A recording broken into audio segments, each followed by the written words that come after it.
Oitavo dia da novena. Os frutos da penitência. Louvado seja o nosso Senhor Jesus Cristo. Para sempre seja louvado.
Bendito seja Deus que nos reuniu no amor de Cristo. Boa noite, povo de Deus. Boa noite. Alegria nos reunirmos na casa do Senhor, na casa de nosso celebrarmos este penúltimo dia da nossa novena em honra à grande Mãe de Deus, padroeira desta paróquia.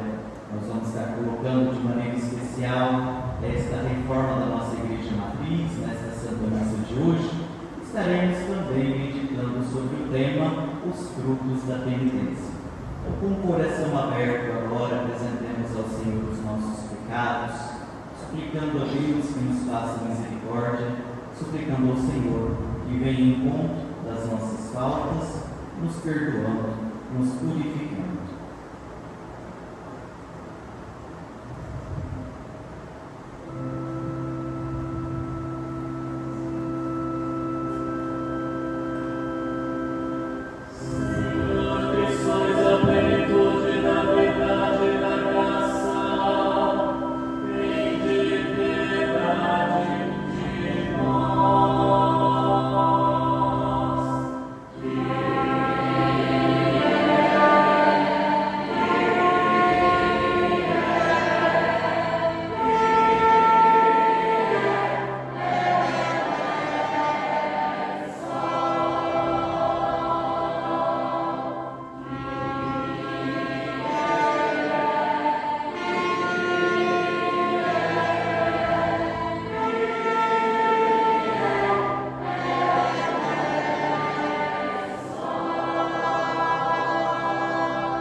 Deus Todo-Poderoso, tenha compaixão de nós, perdoe os nossos pecados e nos conduza à vida eterna. Amém. Nesta alegria que vem do coração do nosso Deus, cantemos juntos nosso hino de glória.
Velai, Senhor, nós nos pedimos com incansável amor sobre vossa família, e porque só em vós coloca a sua esperança, defendei-a sempre com vossa proteção.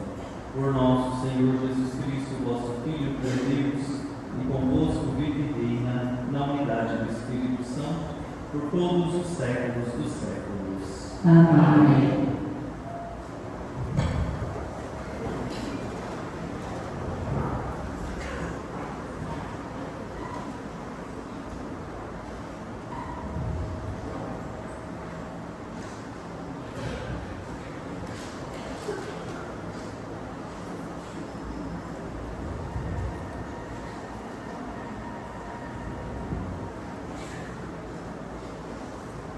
Leitura do livro do profeta Isaías. No ano da morte do rei Uzias, viu o Senhor sentado num trono de grande altura. Seu manto estendia-se pelo templo. Havia serafins de pé a seu lado, cada um tinha 6 asas. E eles exclamavam uns para os outros: Santo, Santo, Santo é o Senhor dos exércitos. Toda a terra está repleta de sua glória. Ao clamar essas vozes, começaram a tremer as portas em seus donos, e o templo encheu-se de fumaça. Disse eu então: ai de mim, estou perdido, sou apenas um homem de lábios impuros. Mas vi com meus olhos, ouvi o Senhor dos exércitos. Nisto um dos serafins voou para mim, tendo na mão uma brasa, que retirara o altar como uma tenaz, e tocou minha boca, dizendo: assim que isto tocou teus lábios, desapareceu tua culpa. O teu pecado está perdoado. Ouvi a voz do Senhor que dizia: quem enviarei? Quem irá por nós? E eu respondi: aqui estou, enviai-me. Palavra do Senhor.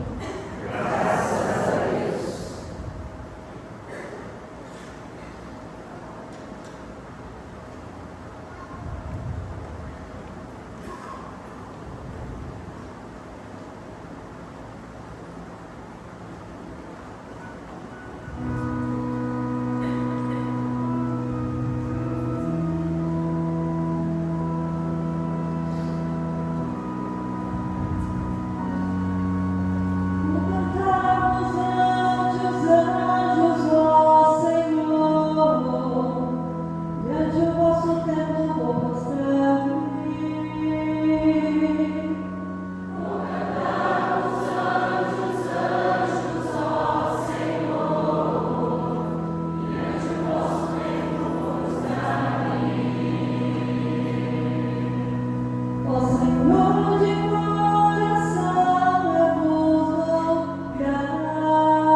Leitura da primeira carta de São Paulo aos Coríntios.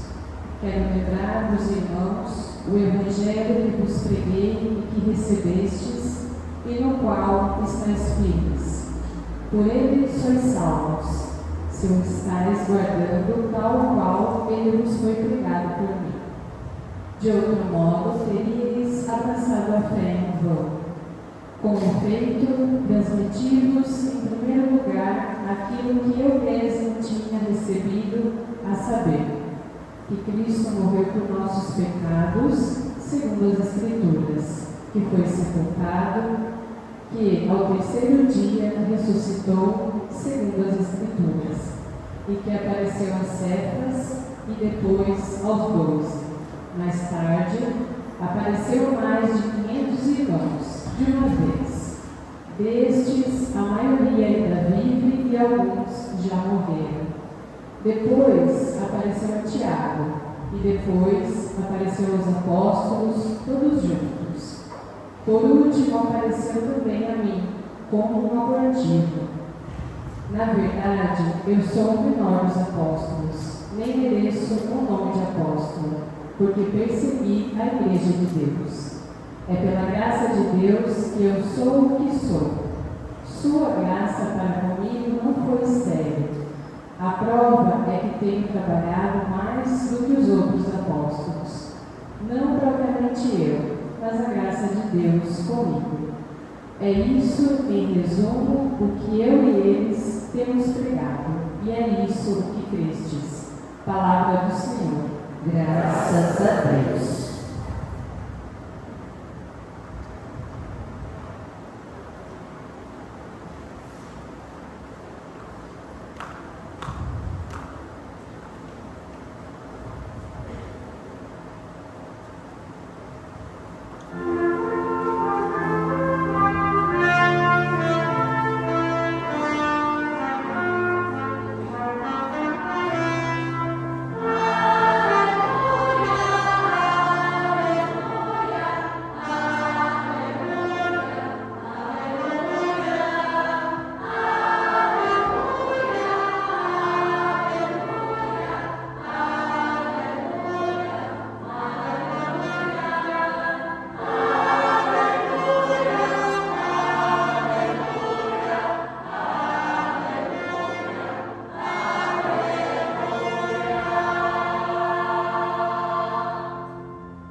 Naquele tempo, Jesus estava na margem do lago de Genezaré e a multidão apertava-se ao seu redor para ouvir a palavra de Deus.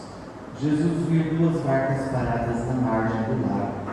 Os pescadores haviam desembarcado e levavam as redes. Subindo numa das barcas, que era de Simão, pediu que se afastasse um pouco da margem. Depois sentou-se da barca e ensinava as multidões. Quando acabou de falar, disse a Simão: avança para as águas mais profundas e lançai vossas redes para a pesca. Simão respondeu: Mestre, nós trabalhamos a noite inteira e nada pescamos, mas em atenção à tua palavra vou lançar as redes. Assim fizeram, e apanharam tamanha quantidade de peixes que as redes se rompiam. Então fizeram sinal aos companheiros da outra barca para que viessem ajudá-los. Eles vieram e encheram as duas barcas, a ponto de quase afundarem. Ao ver aquilo, Simão Pedro atirou-se aos pés de Jesus, dizendo: Senhor, afasta-te de mim, porque sou um pecador. É que o espanto se apoderara de Simão e de todos os seus companheiros por causa da pesca que acabavam de fazer.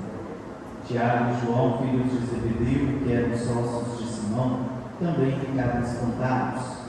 Jesus, porém, disse a Simão: Não tenhas medo, de hoje em diante tu serás pescador de homens. Então levaram as barcas para a margem, deixaram tudo e seguiram a Jesus.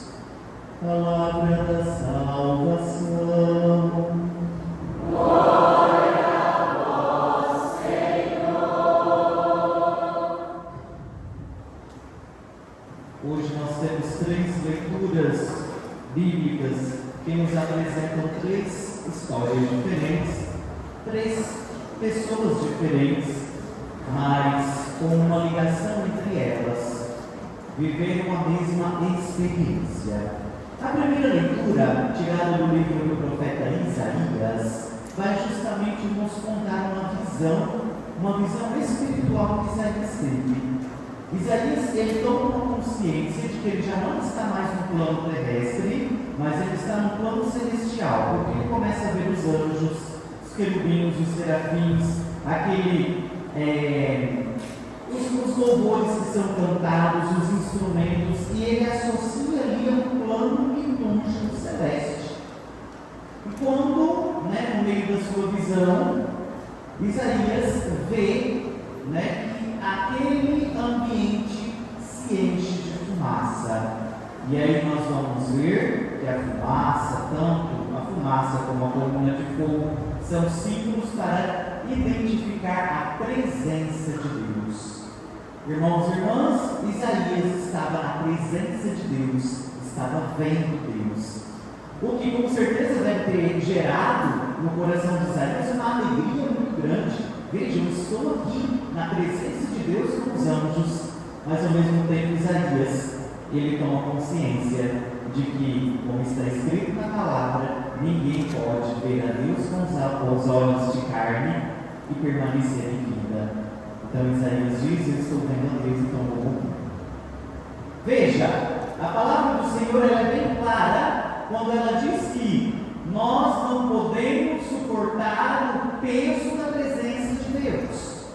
O mínimo que nos aconteceria seria a separação do espírito do corpo, ou seja, a morte. Por quê? Porque tamanha a grandeza, a majestade do Senhor, o peso da sua glória. Isaías se preocupa ao mesmo tempo, porque diz: olha, eu vi o Senhor, agora morrerei. Agora morrerei.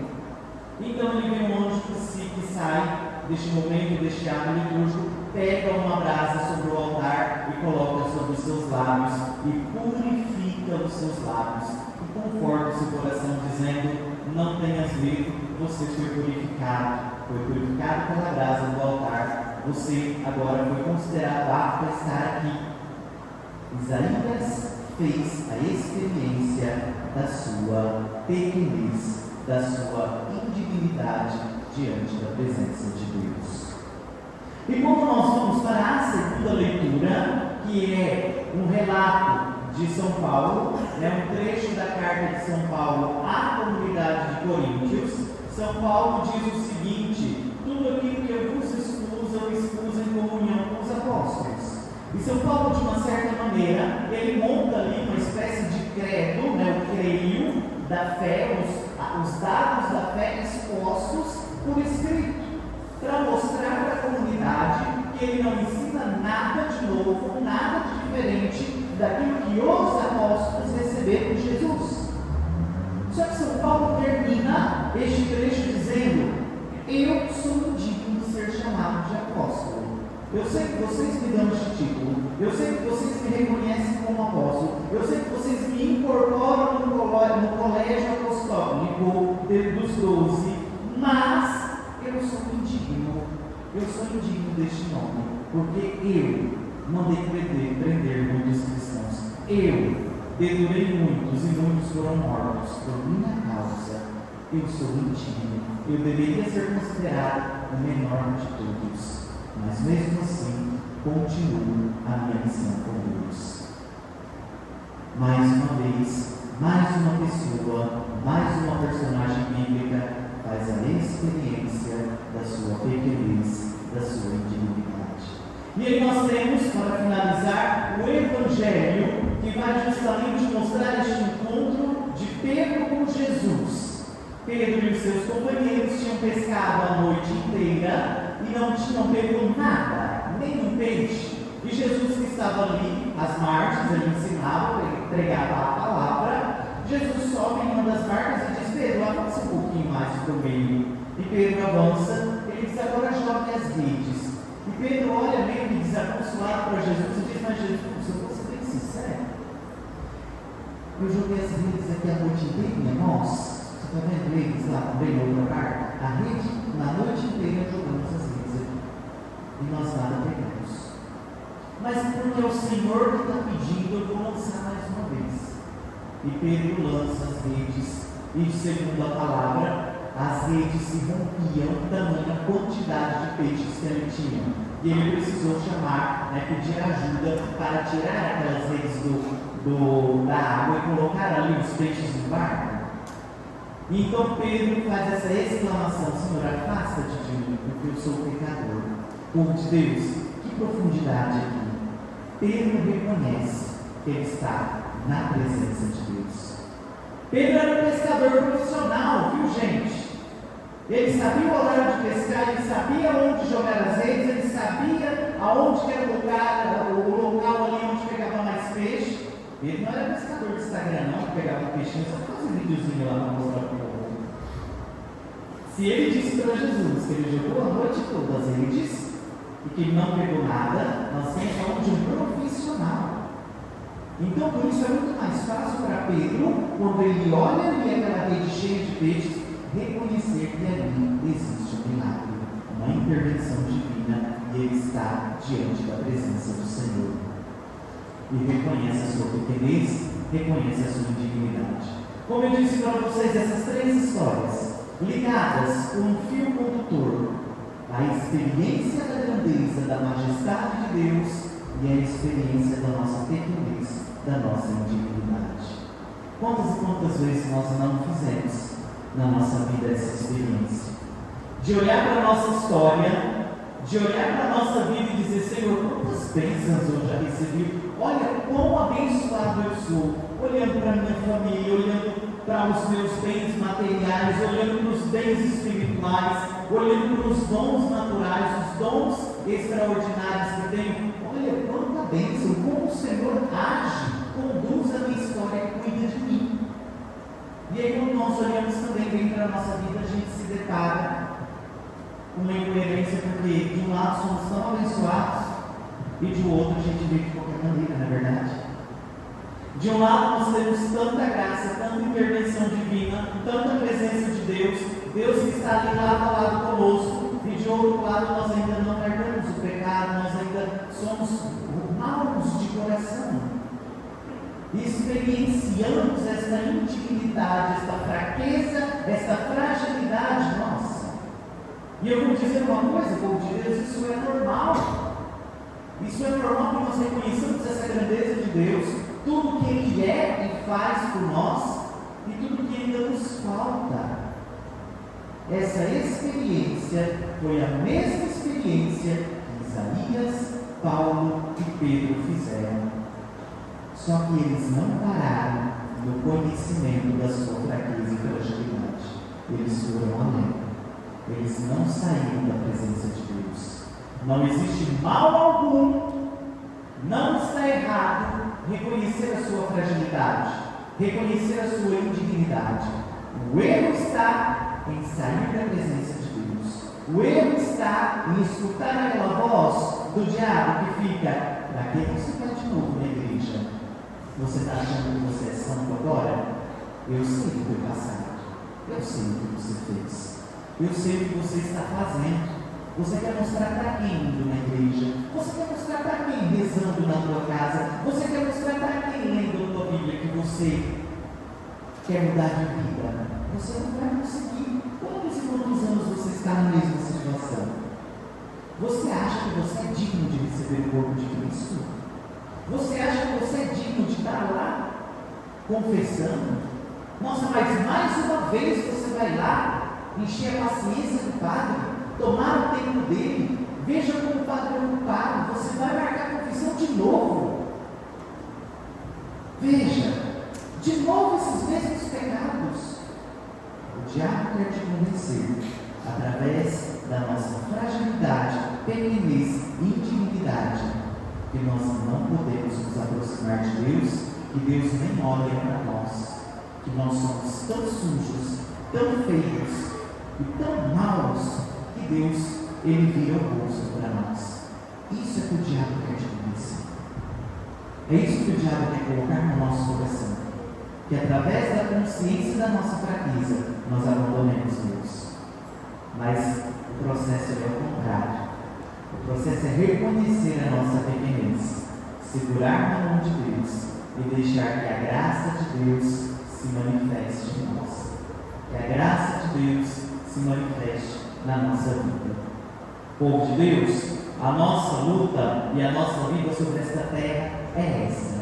Quando nós olhamos tudo aquilo que Deus confiou nas nossas mãos, às vezes dá medo, não é verdade? Jesus, quanta coisa! Deus me confiou filhos, Deus me confiou uma esposa, Deus me confiou um marido, preciso levá-los para o céu, preciso cuidar deles nesta terra. Olha só, agora eu sou um pai, agora eu sou uma mãe. Veja a dignidade que o Senhor me dá. Deus me confiou funcionários, Deus me confiou um setor da minha empresa, Deus me confiou alunos, Deus me confiou vidas com o trabalho na saúde. Veja a dignidade. Agora você já pararam alguma vez na vida de vocês para pensar em como do lado de cá o Padre vive isso? Porque eu sou um ser humano igual a vocês, que sofre, que fica doente, que tem as mesmas necessidades de vocês. Mas este ser humano, este homem frágil, pequeno, indigno, traz nele, no seu próprio ser, o poder de fazer esses milagres. E o primeiro milagre que a gente vê é a Eucaristia, o pão que se transforma no corpo de Cristo. Interessante, porque eu conversava esses dias com uma pessoa e ela dizia: mas padre, o que o senhor precisa para celebrar a missa? É só essa malinha? E eu falava assim: minha malinha de missa de férias, gente, é um cubiquinho assim, quadro retangular. Meu cálice pequenininho, umas galetas, coloco as hóstias ali, aí pego a minha tanque na escola e vou de férias, vou aonde me chamam nos acampamentos. É só isso que o senhor precisa, sim. E a minha presença para consagrar. Veja quão grande é a dignidade que Deus dá, por exemplo, ao sacerdote. E ele precisa conviver com o altíssimo lugar onde Deus o colocou e com também as suas misérias e fraquezas. Uma das experiências mais profundas que eu tive, que isso levarei para a minha vida, foi o ano passado, quando vocês acompanharam, o momento da partida do meu avô. Eu cheguei como neto, mas cheguei como padre também. Então, como padre, fui visitá-lo e aí dei primeiro a ele o sacramento da unção dos enfermos. E pelo sacramento da unção dos enfermos eu vejo como Deus conduz todas as coisas. Depois do sacramento da unção dos enfermos, a melhora foi assim, excepcional. Ele conhecia todo mundo, conseguia falar um pouco meio enrolado porque ele teve um AVC. Então os filhos passaram, conseguia conversar com eles, alguns dos netos, muitos netos, meu avô teve muitos filhos. Então, ali eu vivi essa experiência do neto que ao mesmo tempo é padre, que ministrou o sacramento da unção dos enfermos. E aí depois de alguns dias, a saúde dele declinou muito. E aí eu fui mais uma vez ali com o padre e eu entendi que o que eu precisava era preparar a alma do meu avô para o céu. Ali eu compreendi que Deus me mostrava que não tinha mais retorno para esta terra. Tinha acabado o tempo dele, a missão dele que estava terminando. Então, como padre, coloquei a minha estola roxa, ministrei a extrema unção, o último sacramento que nós católicos recebemos antes de partir. Confiei a alma dele à Virgem Maria, a Nossa Senhora, nossa mãe, e pedi para que Jesus o acolhesse junto dele e disse: vá para o céu, fiz o sacramento, dei perdão dos seus pecados, a indulgência plenária e no outro dia, então, quando estava voltando para cá, cheguei no mesmo dia à noite, quando ele tinha falecido no Mato Grosso do Sul. Veja, gente, essa experiência para mim foi muito marcante, porque ao mesmo tempo que eu